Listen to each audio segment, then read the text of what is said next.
दोस्तों, किसी ने बड़े गजब की बात कही है कि जब जी चाहे नई दुनिया बसा लेते हैं लोग। कि जब जी चाहे नई दुनिया बसा लेते हैं लोग, पता नहीं फिर कैसे एक चेहरे पे कई चेहरे लगा लेते हैं लोग। दोस्तों, मैं संजीव बंसल, एक विद्वान की कही बात आज फिर आपके साथ। एक समय की बात है, एक राजा का दरबार सजा हुआ था, सभा चल रही थी। राजा लोगों की सुनवाई कर रहे थे, शिकायतें सुन रहे थे। कुछ लोग वहां आते हैं, आके राजा साहब से शिकायत करते हैं कि राजा साहब, आपके राज्य के अंदर, हमारे इलाके के अंदर एक ऐसा व्यक्ति रहता है कि जिसका चेहरा देखने से पूरा दिन बेकार जाता है, कोई काम नहीं पूरा कर पाते। उसका चेहरा इतना मनहूस है कि पूछिए मत। राजा सोच में पड़ गए, क्या कहते राजा साहब उनको। कुछ सोच विचार करके राजा ने उनको जवाब दिया कि कोई बात नहीं है, आपकी बात की जल्दी सुनवाई होगी। पहले मैं ये चीज खुद चेक करूंगा कि वास्तव में उस व्यक्ति का चेहरा मनहूस है, तो मैं अपना फैसला सुनाऊंगा भी क्या करना है मुझे आगे। लोग कहने लगे, कईयों का विचार था कि उसे मौत की सजा दे दी जाए, कईयों का विचार था उसे राज्य से बाहर निकाल दिया जाए।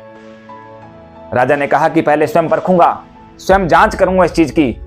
यदि बात सत्य पाई जाती है फिर फैसला लूंगा कि मुझे करना क्या है। राजा ने बुलावा भेजा उस व्यक्ति को। राज दरबार में उसे बुलाया गया। व्यक्ति अगले दिन आता है, वो आदमी अगले दिन आता है, राजा से पूछता है कि राजा साहब, क्या काम है मेरे तक। राजा ने कहा कि रात रुको, सुबह बताऊंगा कि आप तक क्या काम है। वो आदमी बड़ा हैरान परेशान कि मेरे तक क्या काम है राजा को। सुबह हुई, आदमी सो रहा था।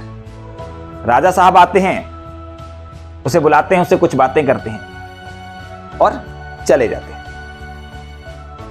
इसके बाद क्या, राजा अपने काम में बिजी हो गए। वो आदमी वहीं रुका हुआ है। वो सोचता है कि राजा को मेरे तक क्या काम है, उसको पता नहीं।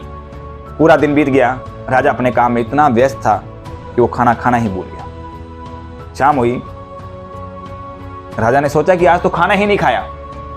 फिर उसने सोचा कि उस व्यक्ति के मैंने सुबह सुबह दर्शन किए थे, उसका चेहरा देखा था, उसका मनहूस चेहरा देखा है, जिस कारण मुझे खाना नसीब नहीं हुआ। राजा के दिमाग में बात घूमने लगी।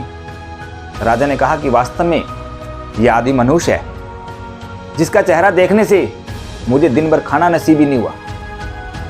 लोगों की बात सत्य है। राजा ने उस व्यक्ति को बुलाया और उसे मौत की सजा सुना दी। तो दोस्तों, वहां कोई एक विद्वान, एक बुद्धिमान आदमी भी था उस राजा के दरबार के अंदर। वो खड़े होते हैं और कहते हैं, हजूर, माफी चाहूंगा, आपने इस व्यक्ति को मौत की सजा सुनाई है। इसका चेहरा मनहूस है, लेकिन हजूर माफी देना, एक बात कहने जा रहा हूं।